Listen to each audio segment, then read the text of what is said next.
This is a continuation of The Scarlet Letter by Nathaniel Hawthorne, comprising chapters 5 and 6. Chapter 5. Hester at her needle. Hester Prynne's term of confinement was now at an end. Her prison door was thrown open, and she came forth into the sunshine, which, falling on all alike, seemed, to her sick and morbid heart, as if meant for no other purpose than to reveal the scarlet letter on her breast.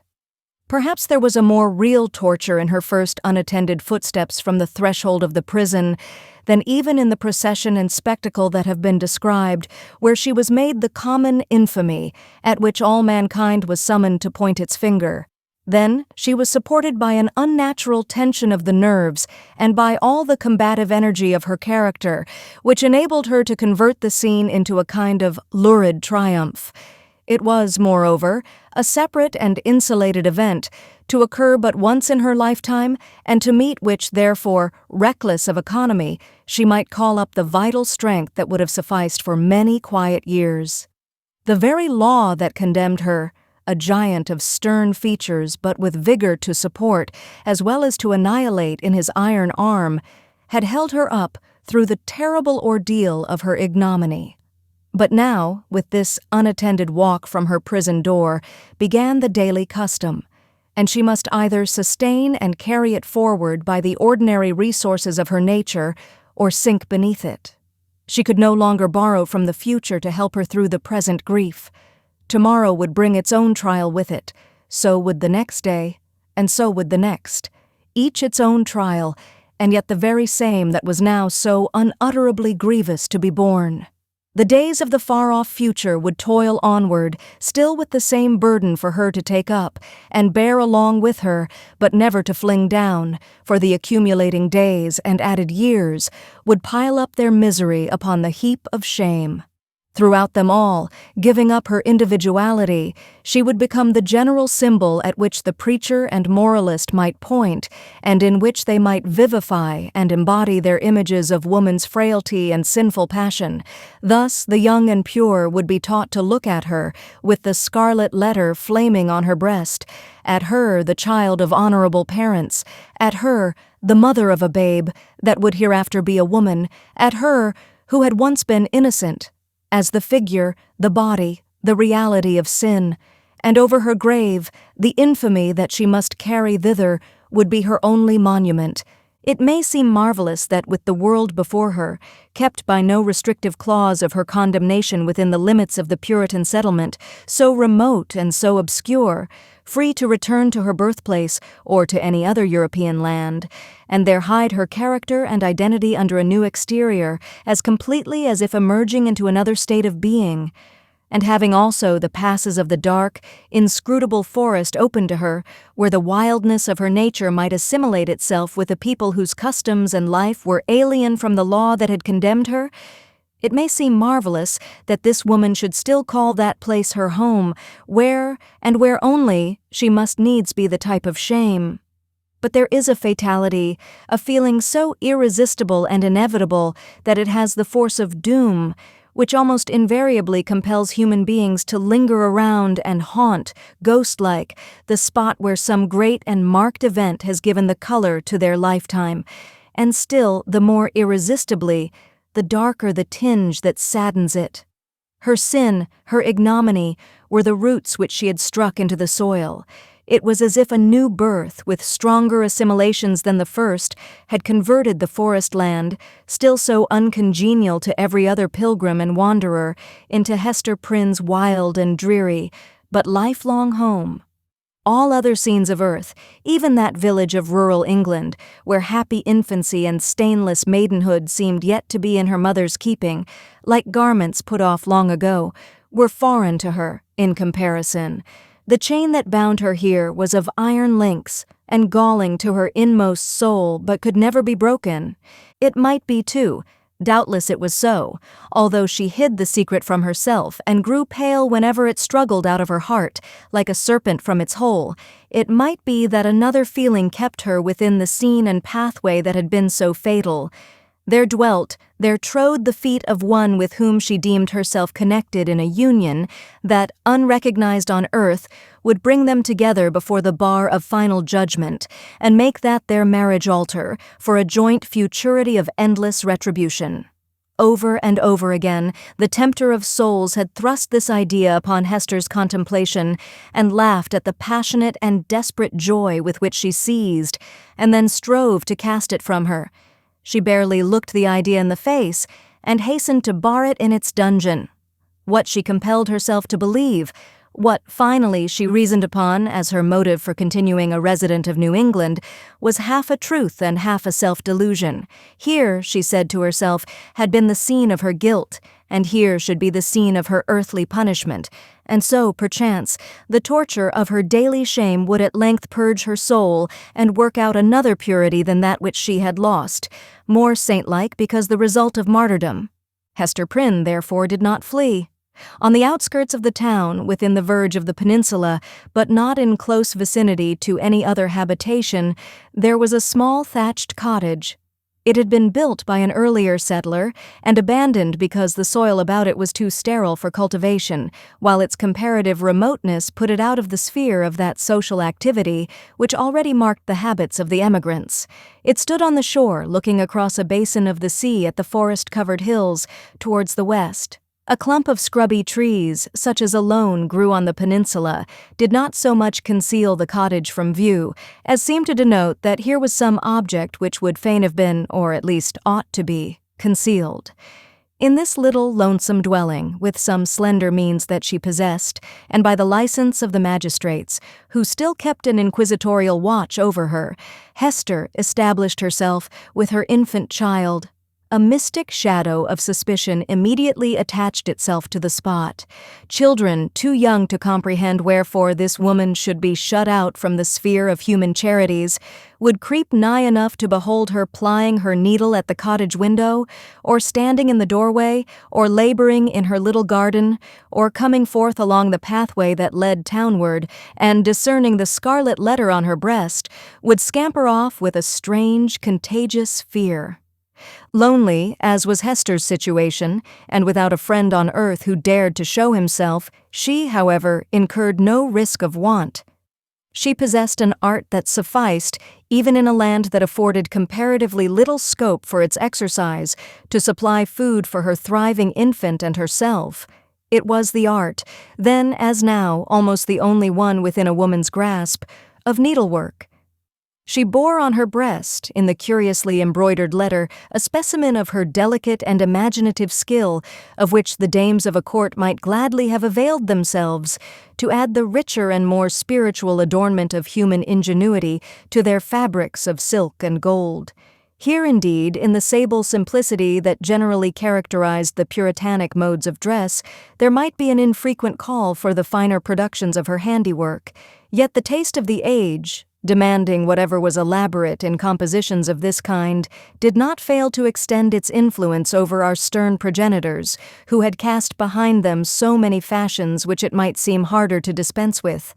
Public ceremonies, such as ordinations, the installation of magistrates, and all that could give majesty to the forms in which a new government manifested itself to the people, were, as a matter of policy, marked by a stately and well-conducted ceremonial and a somber but yet a studied magnificence.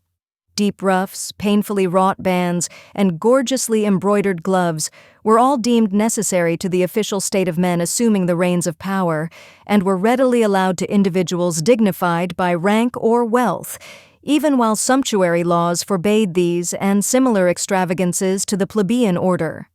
In the array of funerals, too, whether for the apparel of the dead body, or to typify by manifold emblematic devices of sable cloth and snowy lawn, the sorrow of the survivors, there was a frequent and characteristic demand for such labor as Hester Prynne could supply.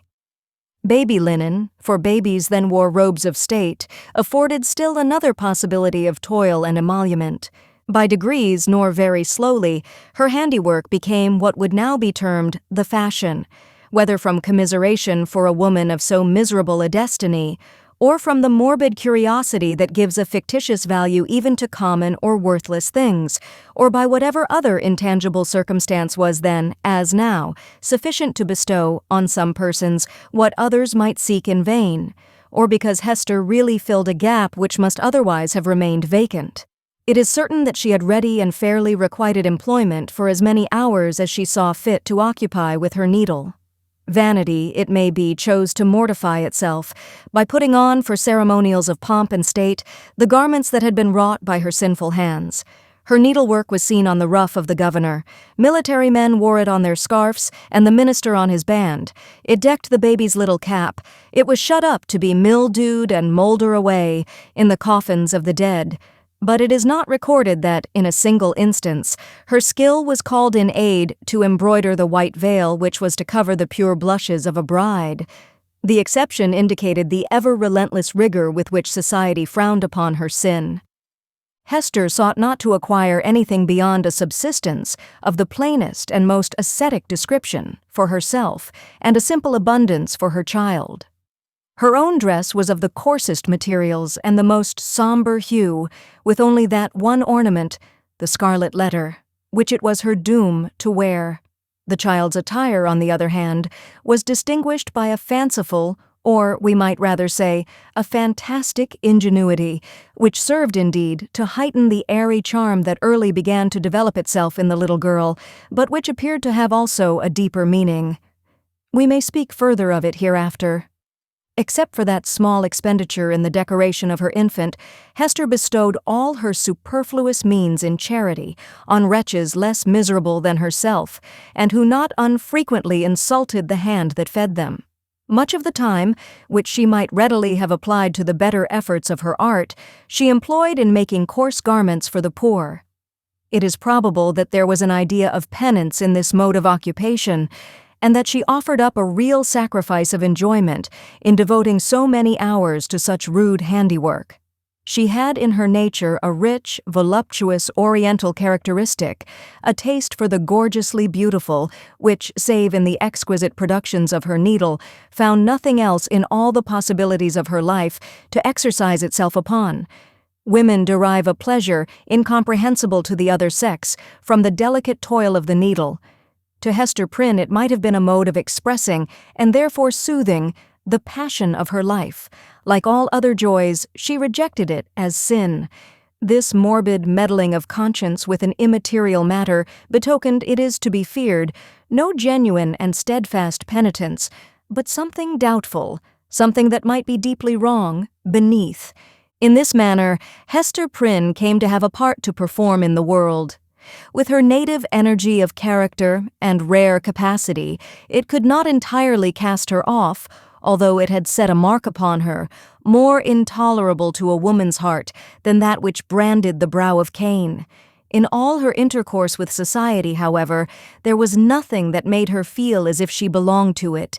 Every gesture, every word, and even the silence of those with whom she came in contact implied, and often expressed, that she was banished, and as much alone as if she inhabited another sphere, or communicated with the common nature by other organs and senses than the rest of humankind. She stood apart from moral interests, yet close beside them, like a ghost that revisits the familiar fireside and can no longer make itself seen or felt, no more smile with the household joy, nor mourn with the kindred sorrow, or should it succeed in manifesting its forbidden sympathy, awakening only terror and horrible repugnance.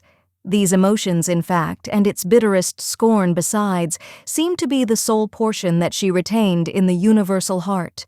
It was not an age of delicacy, and her position, although she understood it well, and was in little danger of forgetting it, was often brought before her vivid self-perception, like a new anguish, by the rudest touch upon the tenderest spot. The poor, as we have already said, whom she sought out to be the objects of her bounty, often reviled the hand that was stretched forth to succor them.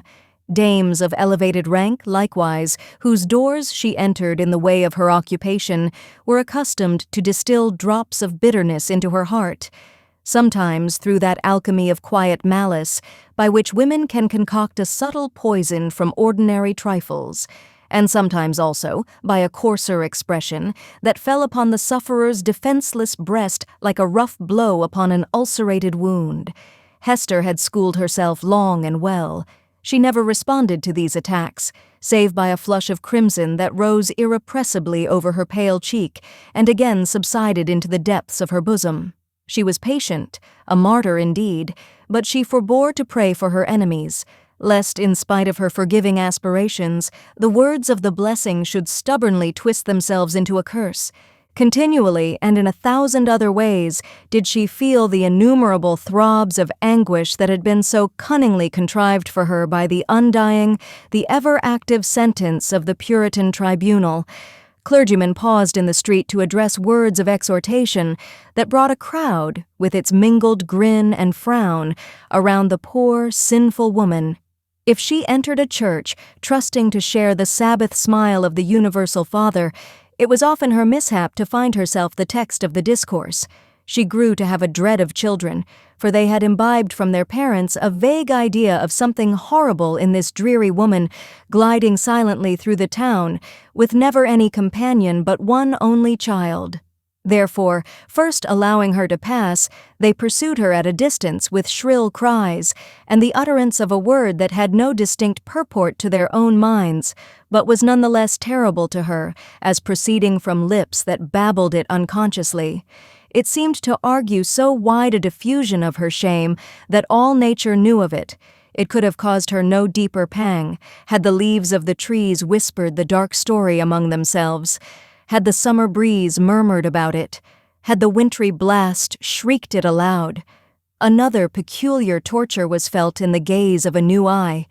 When strangers looked curiously at the scarlet letter, and none ever failed to do so, they branded it afresh into Hester's soul, so that oftentimes she could scarcely refrain, yet always did refrain, from covering the symbol with her hand. But then again, an accustomed eye had likewise its own anguish to inflict. Its cool stare of familiarity was intolerable. From first to last, in short, Hester Prynne had always this dreadful agony in feeling a human eye upon the token. The spot never grew callous. It seemed, on the contrary, to grow more sensitive with daily torture. But sometimes, once in many days, or perchance in many months, she felt an eye, a human eye, upon the ignominious brand that seemed to give a momentary relief, as if half of her agony were shared. The next instant, back it all rushed again, with still a deeper throb of pain, for in that brief interval she had sinned anew. Had Hester sinned alone? Her imagination was somewhat affected, and, had she been of a softer moral and intellectual fiber, would have been still more so, by the strange and solitary anguish of her life. Walking to and fro, with those lonely footsteps, in the little world with which she was outwardly connected, it now and then appeared to Hester, if altogether fancy, it was nevertheless too potent to be resisted. She felt or fancied then that the scarlet letter had endowed her with a new sense. She shuddered to believe, yet could not help believing, that it gave her a sympathetic knowledge of the hidden sin in other hearts. She was terror-stricken by the revelations that were thus made. What were they? Could they be other than the insidious whispers of the bad angel, who would fain have persuaded the struggling woman, as yet only half his victim, that the outward guise of purity was but a lie, and that, if truth were everywhere to be shown, a scarlet letter would blaze forth on many a bosom besides Hester Prynne's? Or must she receive those intimations, so obscure yet so distinct, as truth? In all her miserable experience, there was nothing else so awful and so loathsome as this sense. It perplexed, as well as shocked her, by the irreverent inopportuneness of the occasions that brought it into vivid action. Sometimes the red infamy upon her breast would give a sympathetic throb as she passed near a venerable minister or magistrate, the model of piety and justice, to whom that age of antique reverence looked up, as to a mortal man in fellowship with angels. "What evil thing is at hand?" would Hester say to herself. Lifting her reluctant eyes, there would be nothing human within the scope of view, save the form of this earthly saint. Again, a mystic sisterhood would contumaciously assert itself as she met the sanctified frown of some matron who, according to the rumor of all tongues, had kept cold snow within her bosom throughout life. That unsunned snow in the matron's bosom and the burning shame on Hester Prynne's. What had the two in common? Or, once more, the electric thrill would give her warning, "Behold, Hester, here is a companion." And looking up, she would detect the eyes of a young maiden glancing at the scarlet letter, shyly and aside, and quickly averted with a faint, chill crimson in her cheeks, as if her purity were somewhat sullied by that momentary glance. O fiend, whose talisman was that fatal symbol, wouldst thou leave nothing, whether in youth or age, for this poor sinner to revere? Such loss of faith is ever one of the saddest results of sin, be it accepted as a proof that all was not corrupt in this poor victim of her own frailty and man's hard law, that Hester Prynne yet struggled to believe that no fellow mortal was guilty like herself. The vulgar, who, in those dreary old times were always contributing a grotesque horror to what interested their imaginations, had a story about the scarlet letter which we might readily work up into a terrific legend. They averred that the symbol was not mere scarlet cloth, tinged in an earthly dye-pot, but was red-hot with infernal fire, and could be seen glowing all alight whenever Hester Prynne walked abroad in the night-time. And we must needs say it seared Hester's bosom so deeply that perhaps there was more truth in the rumor than our modern incredulity may be inclined to admit. Chapter 6. Pearl. We have as yet hardly spoken of the infant, that little creature whose innocent life had sprung by the inscrutable decree of Providence, a lovely and immortal flower, out of the rank luxuriance of a guilty passion. How strange it seemed to the sad woman, as she watched the growth and the beauty that became every day more brilliant, and the intelligence that threw its quivering sunshine over the tiny features of this child, her Pearl, for so had Hester called her, not as a name expressive of her aspect, which had nothing of the calm, white, unimpassioned luster that would be indicated by the comparison, but she named the infant Pearl, as being of great price, purchased with all she had, her mother's only treasure. How strange, indeed. Man had marked this woman's sin by a scarlet letter, which had such potent and disastrous efficacy that no human sympathy could reach her, save it were sinful like herself. God, as a direct consequence of the sin which man thus punished, had given her a lovely child, whose place was on that same dishonored bosom, to connect her parent forever with the race and descent of mortals, and to be finally a blessed soul in heaven. Yet these thoughts affected Hester Prynne less with hope than apprehension. She knew that her deed had been evil. She could have no faith, therefore, that its result would be good. Day after day she looked fearfully into the child's expanding nature, ever dreading to detect some dark and wild peculiarity that should correspond with the guiltiness to which she owed her being. Certainly, there was no physical defect. By its perfect shape, its vigor, and its natural dexterity in the use of all its untried limbs, the infant was worthy to have been brought forth in Eden, worthy to have been left there, to be the plaything of the angels after the world's first parents were driven out. The child had a native grace which does not invariably coexist with faultless beauty. Its attire, however simple, always impressed the beholder as if it were the very garb that precisely became it best. But little Pearl was not clad in rustic weeds. Her mother, with a morbid purpose that may be better understood hereafter, had bought the richest tissues that could be procured and allowed her imaginative faculty its full play in the arrangement and decoration of the dresses which the child wore before the public eye. So magnificent was the small figure, when thus arrayed, and such was the splendor of Pearl's own proper beauty, shining through the gorgeous robes which might have extinguished a paler loveliness, that there was an absolute circle of radiance around her on the darksome cottage floor. And yet a russet gown, torn and soiled with the child's rude play, made a picture of her just as perfect. Pearl's aspect was imbued with a spell of infinite variety. In this one child there were many children, comprehending the full scope between the wildflower prettiness of a peasant baby and the pomp, in little, of an infant princess. Throughout all, however, there was a trait of passion, a certain depth of hue, which she never lost. And if, in any of her changes, she had grown fainter or paler, she would have ceased to be herself, it would have been no longer Pearl. This outward mutability indicated, and did not more than fairly express, the various properties of her inner life. Her nature appeared to possess depth, too, as well as variety, but, or else Hester's fears deceived her, it lacked reference and adaptation to the world into which she was born. The child could not be made amenable to rules. In giving her existence, a great law had been broken, and the result was a being whose elements were perhaps beautiful and brilliant, but all in disorder, or with an order peculiar to themselves, amidst which the point of variety and arrangement was difficult or impossible to be discovered.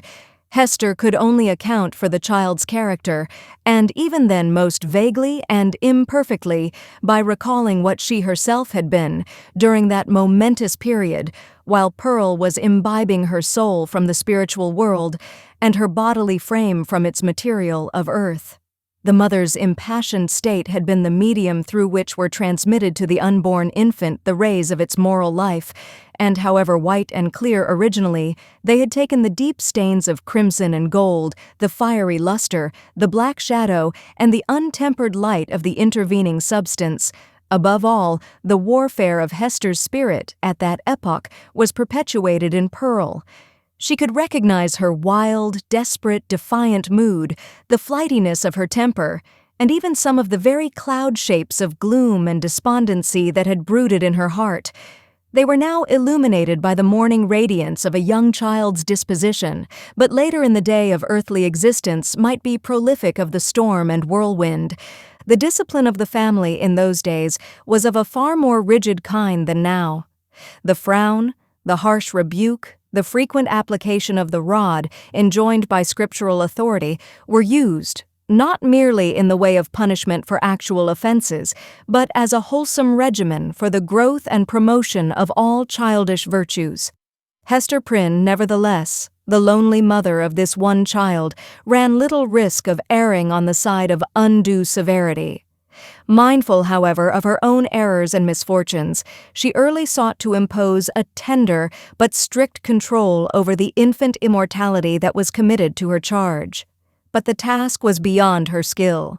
After testing both smiles and frowns, and proving that neither mode of treatment possessed any calculable influence, Hester was ultimately compelled to stand aside and permit the child to be swayed by her own impulses. Physical compulsion or restraint was effectual, of course, while it lasted. As to any other kind of discipline, whether addressed to her mind or heart, little Pearl might or might not be within its reach in accordance with the caprice that ruled the moment.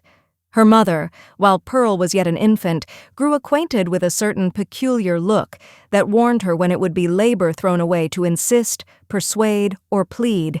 It was a look so intelligent, yet inexplicable, so perverse, sometimes so malicious, but generally accompanied by a wild flow of spirits, that Hester could not help questioning, at such moments, whether Pearl were a human child. She seemed rather an airy sprite, which, after playing its fantastic sports for a little while upon the cottage floor, would flit away with a mocking smile. Whenever that look appeared in her wild, bright, deeply black eyes, it invested her with a strange remoteness and intangibility. It was as if she were hovering in the air and might vanish like a glimmering light that comes we know not whence and goes we know not whither. Beholding it, Hester was constrained to rush towards the child, to pursue the little elf in the flight which she invariably began, to snatch her to her bosom with a close pressure and earnest kisses, not so much from overflowing love as to assure herself that Pearl was flesh and blood, and not utterly delusive.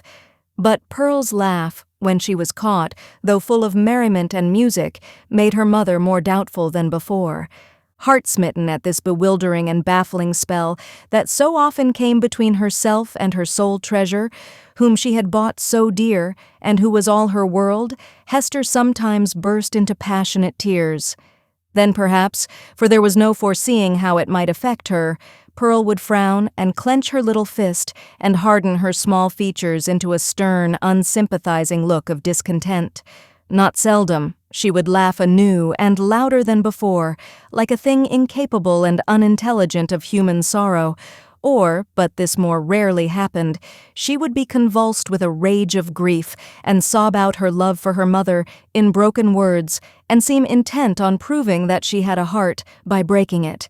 Yet Hester was hardly safe in confiding herself to that gusty tenderness. It passed as suddenly as it came. Brooding over all these matters, the mother felt like one who has evoked a spirit, but, by some irregularity in the process of conjuration, has failed to win the master word that should control this new and incomprehensible intelligence. Her only real comfort was when the child lay in the placidity of sleep. Then she was sure of her and tasted hours of quiet, sad, delicious happiness, until, perhaps with that perverse expression glimmering from beneath her opening lids, little Pearl awoke. How soon, with what strange rapidity indeed, did Pearl arrive at an age that was capable of social intercourse, beyond the mother's ever-ready smile and nonsense words? And then what a happiness would it have been, could Hester Prynne have heard her clear, bird-like voice mingling with the uproar of other childish voices, and have distinguished and unraveled her own darling's tones amid all the entangled outcry of a group of sportive children. But this could never be. Pearl was a born outcast of the infantile world, an imp of evil, emblem and product of sin. She had no right among christened infants. Nothing was more remarkable than the instinct, as it seemed, with which the child comprehended her loneliness, the destiny that had drawn an inviolable circle round about her, the whole peculiarity, in short, of her position in respect to other children. Never, since her release from prison, had Hester met the public gaze without her. In all her walks about the town, Pearl, too, was there, first as the babe in arms, and afterwards as the little girl, small companion of her mother, holding a forefinger with her whole grasp, and tripping along at the rate of 3 or 4 footsteps to one of Hester's. She saw the children of the settlement, on the grassy margin of the street, or at the domestic thresholds, disporting themselves in such grim fashion as the puritanic nurture would permit, playing at going to church, perchance, or at scourging Quakers, or taking scalps in a sham fight with the Indians, or scaring one another with freaks of imitative witchcraft. Pearl saw and gazed intently, but never sought to make acquaintance. If spoken to, she would not speak again. If the children gathered about her, as they sometimes did, Pearl would grow positively terrible in her puny wrath, snatching up stones to fling at them with shrill, incoherent exclamations that made her mother tremble because they had so much the sound of a witch's anathemas in some unknown tongue. The truth was that the little Puritans, being of the most intolerant brood that ever lived, had got a vague idea of something outlandish, unearthly, or at variance with ordinary fashions in the mother and child, and therefore scorned them in their hearts, and not unfrequently reviled them with their tongues. Pearl felt the sentiment, and requited it with the bitterest hatred that can be supposed to rankle in a childish bosom. These outbreaks of a fierce temper had a kind of value, and even comfort for her mother, because there was at least an intelligible earnestness in the mood, instead of the fitful caprice that so often thwarted her in the child's manifestations. It appalled her, nevertheless, to discern here, again, a shadowy reflection of the evil that had existed in herself. All this enmity and passion had Pearl inherited, by inalienable right, out of Hester's heart. Mother and daughter stood together in the same circle of seclusion from human society, and in the nature of the child seemed to be perpetuated those unquiet elements that had distracted Hester Prynne before Pearl's birth, but had since begun to be soothed away by the softening influences of maternity. At home, within and around her mother's cottage, Pearl wanted not a wide and various circle of acquaintance. The spell of life went forth from her ever-creative spirit and communicated itself to 1,000 objects as a torch kindles a flame wherever it may be applied. The unlikeliest materials, a stick, a bunch of rags, a flower, were the puppets of Pearl's witchcraft, and without undergoing any outward change, became spiritually adapted to whatever drama occupied the stage of her inner world. Her one baby voice served a multitude of imaginary personages, old and young, to talk with all. The pine trees, aged, black, and solemn, and flinging groans and other melancholy utterances on the breeze, needed little transformation to figure as Puritan elders. The ugliest weeds of the garden were their children, whom Pearl smote down and uprooted most unmercifully. It was wonderful, the vast variety of forms into which she threw her intellect, with no continuity indeed, but darting up and dancing, always in a state of preternatural activity, soon sinking down as if exhausted by so rapid and feverish a tide of life, and succeeded by other shapes of a similar wild energy. It was like nothing so much as the phantasmagoric play of the northern lights. In the mere exercise of the fancy, however, and the sportiveness of a growing mind, there might be little more than was observable in other children of bright faculties, except as Pearl, in the dearth of human playmates, was thrown more upon the visionary throng which she created. The singularity lay in the hostile feelings with which the child regarded all these offspring of her own heart and mind. She never created a friend, but seemed always to be sowing broadcast the dragon's teeth, whence sprung a harvest of armed enemies, against whom she rushed to battle. It was inexpressibly sad. Then what depth of sorrow to a mother who felt in her own heart the cause, to observe in one so young this constant recognition of an adverse world, and so fierce a training of the energies that were to make good her cause in the contest that must ensue. Gazing at Pearl, Hester Prynne often dropped her work upon her knees, and cried out with an agony which she would fain have hidden, but which made utterance for itself, betwixt speech and a groan. O Father in heaven, if thou art still my Father, what is this being which I have brought into the world? And Pearl, overhearing the ejaculation, or aware, through some more subtile channel, of those throbs of anguish, would turn her vivid and beautiful little face upon her mother, smile with sprite-like intelligence, and resume her play. One peculiarity of the child's deportment remains yet to be told. The very first thing which she had noticed in her life was, what? Not the mother's smile, responding to it, as other babies do, by that faint embryo smile of the little mouth, remembered so doubtfully afterwards, and with such fond discussion whether it were indeed a smile. By no means. But that first object of which Pearl seemed to become aware was, shall we say it, the scarlet letter on Hester's bosom. One day, as her mother stooped over the cradle, the infant's eyes had been caught by the glimmering of the gold embroidery about the letter, and putting up her little hand, she grasped at it, smiling, not doubtfully, but with a decided gleam that gave her face the look of a much older child. Then, gasping for breath, did Hester Prynne clutch the fatal token, instinctively endeavoring to tear it away. So infinite was the torture inflicted by the intelligent touch of Pearl's baby hand. Again, as if her mother's agonized gesture were meant only to make sport for her, did little Pearl look into her eyes and smile. From that epoch, except when the child was asleep, Hester had never felt a moment's safety, not a moment's calm enjoyment of her. Weeks, it is true, would sometimes elapse, during which Pearl's gaze might never once be fixed upon the scarlet letter, but then again it would come at unawares, like the stroke of sudden death, and always with that peculiar smile and odd expression of the eyes. Once, this freakish, elvish cast came into the child's eyes, while Hester was looking at her own image in them, as mothers are fond of doing, and suddenly, for women in solitude and with troubled hearts are pestered with unaccountable delusions, she fancied that she beheld not her own miniature portrait, but another face in the small black mirror of Pearl's eye. It was a face, fiend-like, full of smiling malice, yet bearing the semblance of features that she had known full well, though seldom with a smile, and never with malice in them. It was as if an evil spirit possessed the child, and had just then peeped forth in mockery. Many a time afterwards had Hester been tortured, though less vividly, by the same illusion.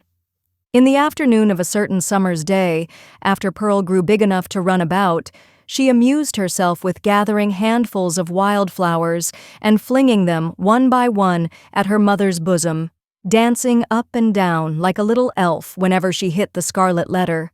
Hester's first motion had been to cover her bosom with her clasped hands. But, whether from pride or resignation, or a feeling that her penance might best be wrought out by this unutterable pain, she resisted the impulse and sat erect, pale as death, looking sadly into little Pearl's wild eyes. Still came the battery of flowers, almost invariably hitting the mark, and covering the mother's breast with hurts for which she could find no balm in this world, nor knew how to seek it in another. At last, her shot being all expended, the child stood still and gazed at Hester, with that little, laughing image of a fiend peeping out, or whether it peeped or no, her mother so imagined it, from the unsearchable abyss of her black eyes. "Child, what art thou?" cried the mother. "Oh, I am your little Pearl," answered the child. But while she said it, Pearl laughed and began to dance up and down with the humorsome gesticulation of a little imp whose next freak might be to fly up the chimney. "Art thou my child in very truth?" asked Hester. Nor did she put the question altogether idly, but, for the moment, with a portion of genuine earnestness, for such was Pearl's wonderful intelligence that her mother half doubted whether she were not acquainted with the secret spell of her existence, and might not now reveal herself. "Yes, I am little Pearl," repeated the child, continuing her antics. "Thou art not my child. Thou art no Pearl of mine," said the mother, half playfully, for it was often the case that a sportive impulse came over her, in the midst of her deepest suffering. "Tell me, then, what thou art, and who sent thee hither."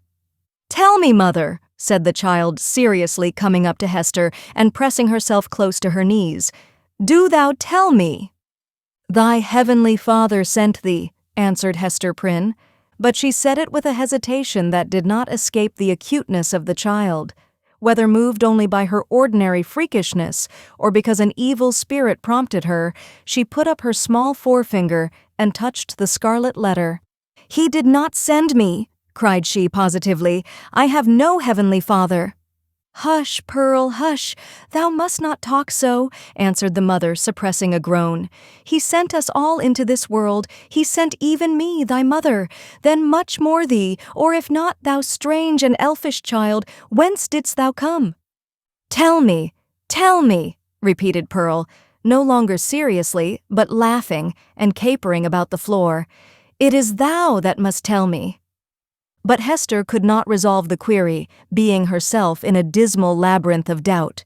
She remembered, betwixt a smile and a shudder, the talk of the neighboring townspeople, who, seeking vainly elsewhere for the child's paternity, and observing some of her odd attributes, had given out that poor little Pearl was a demon offspring, such as, ever since old Catholic times, had occasionally been seen on earth through the agency of their mother's sin, and to promote some foul and wicked purpose. Luther, according to the scandal of his monkish enemies, was a brat of that hellish breed. Nor was Pearl the only child to whom this inauspicious origin was assigned among the New England Puritans. This concludes the 6th part of 15 total of The Scarlet Letter by Nathaniel Hawthorne, produced by Best Audiobooks for Free.